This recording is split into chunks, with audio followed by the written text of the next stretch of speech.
talking about chicken.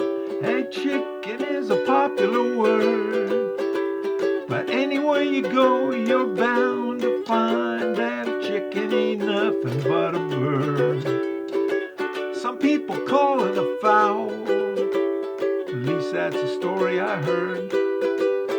But let 'em call it this, let 'em call it that, a chicken ain't nothing but a bird. You can boil it, roast it, you can broil it, cook it in a pan or a pot. Eat it with potatoes, rice or tomatoes, but a chicken is what you got, son.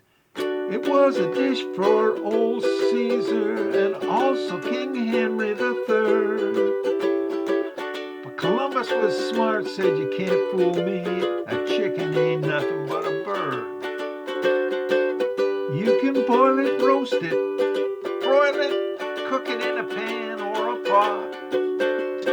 Eat it with potatoes, rice or tomatoes, but a chicken is still what you got. It was a dish for old Caesar, also King Henry III. Columbus was hip, said take